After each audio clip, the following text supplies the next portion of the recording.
దేవునికి స్తోత్రం. దేవుని నామం మహిమపరచబడును గాక. యేసయ్య సిలువలో పలికిన మూడవది మాటని మనం ధ్యానించబోతున్నాం. యోహాను సువార్త 19వ అధ్యాయం 26, 27 వచనములను చదువుదాం. యోహాను సువార్త 19వ అధ్యాయం 26, 27 వచనములను చదువుదాం. యేసు తన తల్లియు తాను ప్రేమించిన శిష్యుడును దగ్గర నిలిచుండట చూచి, అమ్మా, ఇదిగో నీ కుమారుడు అని తన తల్లితో చెప్పాను. తరువాత శిష్యుని చూచి, ఇదిగో నీ తల్లి అని చెప్పాను. ఆ గడియ నుండి ఆ శిష్యుడు ఆమెను తన ఇంట చేర్చుకొనెను. ఇది మనం చూస్తున్నాము. ఇక్కడ యేసయ్య సిలువ మీది వేలాడుతున్నారు. అయినప్పుడు కూడా తను బాధ్యతను కలిగి ఉన్నారు. తను ఎన్నో శ్రమలు అనుభవిస్తున్నప్పుడు కూడా సిలువ మీది తన తండ్రి చిత్తంను నెరవేరుస్తున్నారు. అయినప్పుడు కూడా తన బాధ్యతని యేసయ్య జ్ఞాపకం చేసుకుంటున్నారు. మనందరికి కూడా ఒక మాదిరిని ఉంచుతున్నారు. తను సిలువ మీద నుండి తన తల్లిని గురించి ఆలోచన చేస్తున్నాడు. సిలువ మీద నుండి చూస్తే తన తల్లి ఎదురుగా నిలబడి ఉన్నారు. అలాగే ఆయనకి ఇష్టమైన శిష్యుడు యోహాను నిలబడి ఉన్నారు. వాళ్ళిద్దరిని చూసినప్పుడు ఒకవైపు ఏమో యేసయ్యకు ఒక అంగి ఉంటుంది. ఆ వస్త్రంని చీటేసుకుంటున్నారు. దాన్ని చూసినప్పుడు తల్లి ఎంతో ప్రేమతో తన కుమారుడికి ఇచ్చిన వస్త్రంని చీటి వేస్తున్నప్పుడు యేసయ్య తల్లిని చూస్తున్నారు. తల్లిని చూసి తల్లిని శిష్యుడికి అప్పగిస్తున్నారు. శిష్యుడి దగ్గర ఇదిగో నీ తల్లి అంటున్నారు. ఆ క్షణమే తన సొంత ఇంటికి తీసుకెళ్ళిపోయారంట. బైబిల్ గ్రంథంలో మనం చూస్తున్నాము. యోహాను సువార్త 13వ అధ్యాయం 23వ వచనం చదివినట్లయితే, యోహాను సువార్త 13వ అధ్యాయం 23వ వచనం.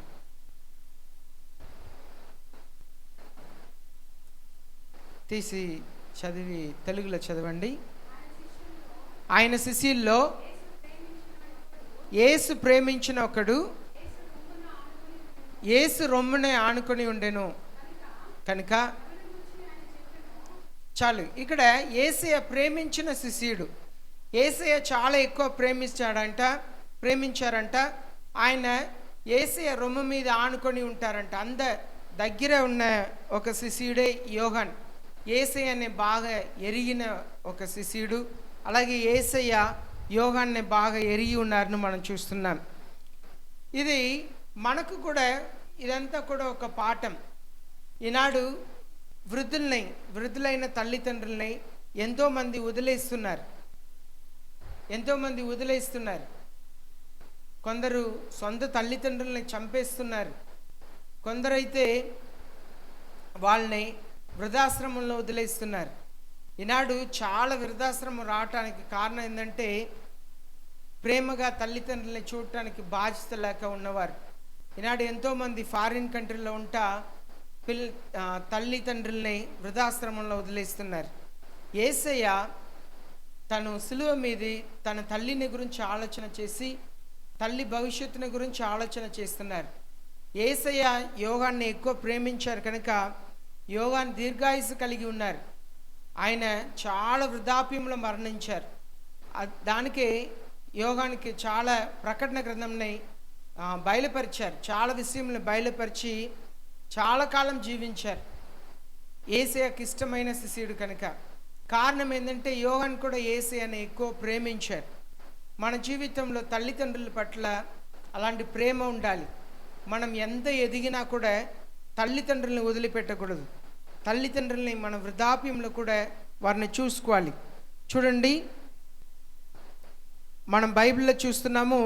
మార్కు సువార్త 6వ అధ్యాయం 3వ వచనంలో యేసయ్యకు అనగా యోసేపుకు మరియకు పుట్టిన పిల్లలు నలుగురు మగపిల్లలు, కనీసం ఇద్దరైన ఆడపిల్లలు ఉన్నారని చూస్తున్నాం. మార్కు సువార్త 6వ అధ్యాయం 3వ వచనం చదవండి. మార్కు సువార్త 6వ అధ్యాయం 3వ వచనం. ఇతడు మరియ కుమారుడు కాదా? ఇతడు యాకోబు, యోసే, యూదా, సీమోను అనువారి సహోదరుడగు ఇతని సోదరిమారులందరూ మనతో ఉన్నవారు కాదా? చూడండి, ఇక్కడ యేసయ్యకు అనగా మరియకు యోసేపుకు పుట్టిన పిల్లలు కనీసం 6 సహోదరులు అని రాయబడి ఉంది కనుక మనం 2 తీసుకుంటాం. 4 అబ్బాయిలు, 2 అమ్మాయిలు. కానీ వాళ్ళు ఎవరు కూడా యేసయ్య మరణించే ఆ స్థలంలో లేరు, ఆ చోటుకు ఎవరు కూడా రాలేదు. ఎందుకు వాళ్ళు అలాగ ఉన్నారంటే యోహాను సువార్త 7వ అధ్యాయం 1 నుండి 5 వచనములను చదువుదాం. యోహాను సువార్త 7వ అధ్యాయం 1 నుండి 5 వచనాలు. ఆ మైక్ వాళ్ళకి ఇవ్వండి అమ్మా. యోహాను సువార్త 7వ అధ్యాయం 1 నుండి 5 వచనాలు.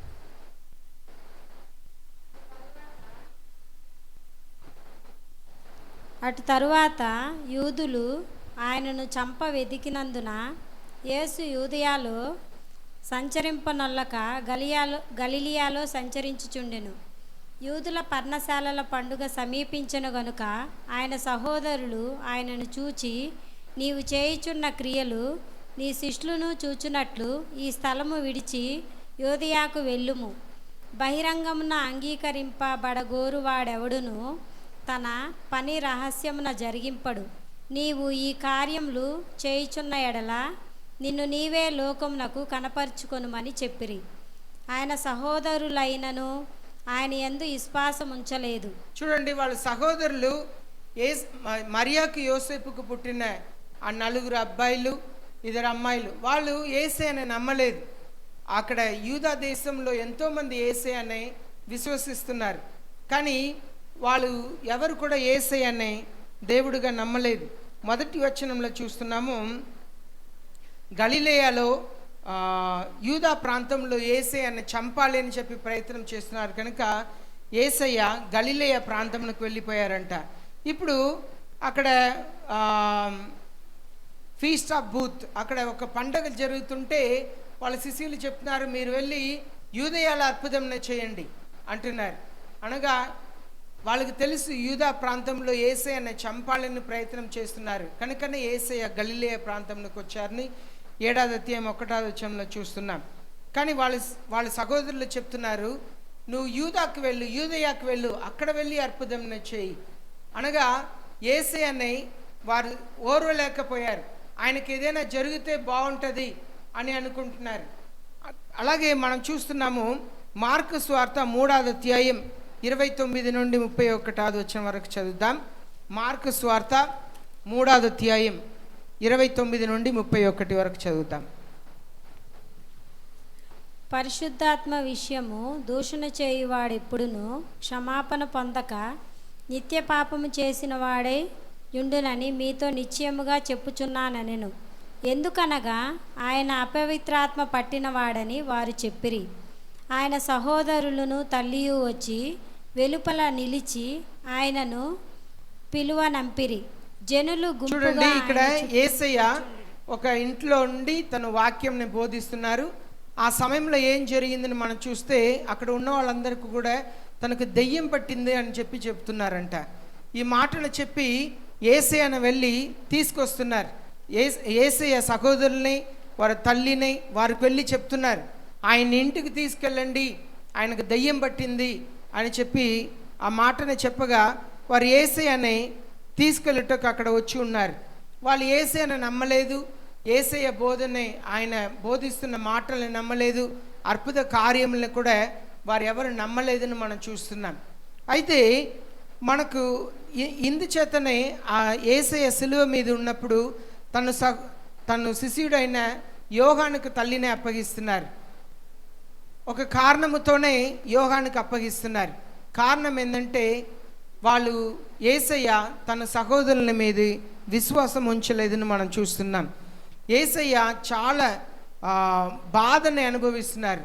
నొప్పిని అనుభవిస్తున్నారు. ఆ సమయంలో కూడా తన తల్లిని జ్ఞాపకం చేసుకుంటున్నారు. తల్లికి మేలు చేయాలి, తల్లి జీవితం గురించి, భవిష్యత్తుని గురించి ఆలోచన చేస్తున్నారు. మనం చూస్తున్నాము ఎక్సడస్, నిర్గమకాండం 25వ అధ్యాయం 12వ వచనంలో చదువుతున్నాం. నిర్గమకాండం 25వ అధ్యాయం 12వ వచనంలో చదువుతున్నాము. నిర్గమకాండం, నీ దేవుడైన యెహోవా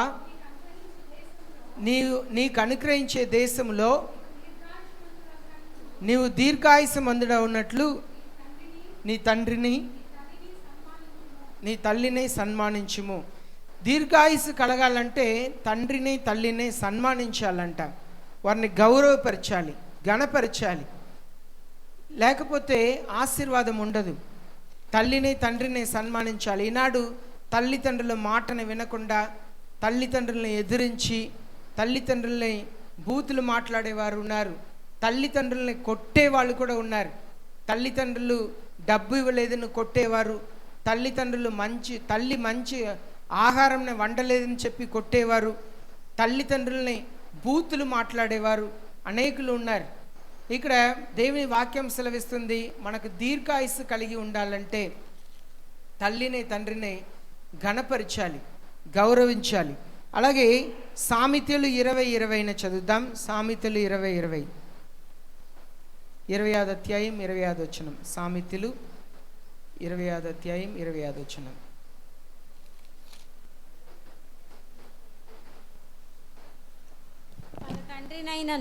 తన తండ్రినైనను తల్లినైనను దూషించు వాని దీపము కారు చీకటిలో ఆరిపోవును. తల్లిని తండ్రిని దూషించితే, వాళ్ళ మీద చెడు మాటలు పలికితే, వాళ్ళకి అబద్ధములు చెబితే, వాళ్ళని మోసపరిస్తే కారి చీకట్ల దీపం మారిపోతుందంట. అనగా కారి చీకట్ల దీపం మారిపోతే ఎక్కడ వెళ్తామో తెలియదు, ఏం చేయాలి తెలియదు, దిక్కుదోచని పరిస్థితి వచ్చిద్దంట. దేవుని వాక్యం సెలవిస్తుంది, తల్లిని తండ్రిని ఘనపరచాలి, వాళ్ళని చెడు మాటలు పలకకూడదు, వారిని గౌరవమైన మాటలు పలకాలి, ఆశీర్వాదకరమైన మాటలే పలకాలి. అప్పుడే నిజమైన ఆశీర్వాదం వస్తుంది. అలాగే సామెతలు 30:17వ వచనం చదువుతాం. 30వ అధ్యాయం 17వ వచనం. సామెతలు 30వ అధ్యాయం 17వ వచనం. తండ్రిని అపహరించి తల్లి మాట విననొల్లని వాని కన్ను, తల్లి మాట విననొల్లని వారి కళ్ళు లోయ కాకులు పీకును. పక్షిరాజు పిల్లలు దానిని తినును. తండ్రిని అపహసించి తల్లి మాట వినక, కనుక తండ్రికి ఇవ్వవలసిన గౌరవం ఇవ్వాలి, తండ్రికి ఇవ్వవలసిన గౌరవం ఇవ్వాలి. తల్లి మాటకు లోబడాలి, అమ్మ మాటకు లోబడాలి. ఇదంతా కూడా యేసయ్య ఎరిగి ఉన్నారు. కనుక యేసయ్య తను బాధ్యతని చక్కగా ఈ లోకంలో నెరవేర్చారు. సిలువ మీద కూడా తల్లిని గణపరుస్తున్నారు. తల్లిని అలా విడిచి వెళ్ళలేదు. సిలువ మీద వేలాడుతున్న సమయంలో నేను తండ్రి, నాకు పరలోకపు తండ్రి అప్పగించిన పనిని నేను చేస్తున్నానట్లుగా అలా వదిలిపెట్టలేదు. తల్లిని గురించి ఆలోచన చేస్తున్నారు. మన జీవితంలో ఆలోచన చేయాలి. ఒక కుటుంబం ఇక్కడ ఉండేది, చక్కని ఇల్లు అన్నీ ఉండేది. ఒకరోజు కుమారుడు సెలవుకు వచ్చిన కుమారుడు తల్లికి తెలియకుండానే ఆ ఇల్లుని అమ్మేసి డబ్బు తీసుకొని వెళ్ళిపోయాడు. తల్లికి ఏమీ తెలియదు. సడన్గా వాళ్ళు వచ్చి ఇల్లు ఖాళీ చేయమన్నారు. మీ కొడుకు ఇల్లుని అమ్మేశారని జరిగిన సంభవం. అలాగనే ఒక కుమారుడు ఫారిన్ కంట్రీకి వెళ్ళాలని నిర్ణయించుకున్నాడు. వెళ్ళక ముందు తండ్రిని హాస్పిటల్ తీసుకెళ్తానని చెప్పి ఒక రోడ్డు మీద తీసుకొచ్చి ఒక చోట్ల కూర్చోండి, నేను మరలా వస్తానని చెప్పి వెళ్ళిన కుమారుడు ఆయన ఫారిన్ కంట్రీ వెళ్ళిపోయాడు. తండ్రి రోడ్డు మీద అలాగే కూర్చున్నాడు, కొడుకు రాలేదని. తర్వాతనే తెలిసింది రోడ్డు మీద వదిలేసి వెళ్ళిపోయాడని. ఈనాడు ఎంతోమంది అలాగూ తల్లిదండ్రుల్ని రోడ్డు మీద వదిలేసి వెళ్ళిపోతున్నారు. తల్లిదండ్రుల్ని చూడట్లేదు. పెళ్ళి అయిన తర్వాత నా భర్త ఒప్పుకోవట్లేదని కూతుర్లు, పిల్లలు, అబ్బాయిలు నాకొద్దు, నేను చూసుకోలేను, నువ్వు చూసుకొని తల్లిని మర్యాద లేకుండా నడిపిస్తున్నారు. మనకు దేవుడు ఒక మాదిరిని ఉంచారు. ఎంత వృద్ధాప్యం వచ్చినా కూడా తల్లిని గౌరవించాలి, వాళ్ళ మాటకు లోబడాలి, తండ్రిని గౌరవించాలి. అప్పుడే ఆశీర్వాదం వచ్చిద్దంట. లేకపోతే మనకు విపరీతమైన కార్యములు జరుగుతాయని చెప్పి, కారి చీకట్లో దీపం మారిపోతుందని, లోయ కాకులు కళ్ళని పీక్కు వెళతాయని, ఎంత దేవుని మాటలు, జీవం కలిగిన మాటలు. కనుక తల్లిని తండ్రిని గౌరవించాలి, గణపరచాలి. ఆ మాటని యేసయ్య మూడవది మాటగా పలికి మనకు ఒక మాదిరిని ఉంచారు. కనుక ఈ సంఘంలో ఈ సమయంలో ఈ మాటలను వింటున్న పిల్లలందరూ కూడా మీ తల్లిని తండ్రిని గౌరవించటం చాలా చాలా ప్రాముఖ్యం. ఒకవేళ వాళ్ళకి చదువు రాకపోవచ్చు, వాళ్ళకి మీకు తెలిసిన జ్ఞానం లేకపోవచ్చు, కానీ వాళ్ళు మిమ్మల్ని ఎలాగ చూసుకొని పెంచారో అలాగనే వాళ్ళు వృద్ధాప్యంలో చూసుకోవాలనేది యేసయ్య మనకు మాదిరిని ఉంచారు. అటు కృపని యేసయ్య మన అందరికి అనుగ్రహించును గాక. ఆమేన్.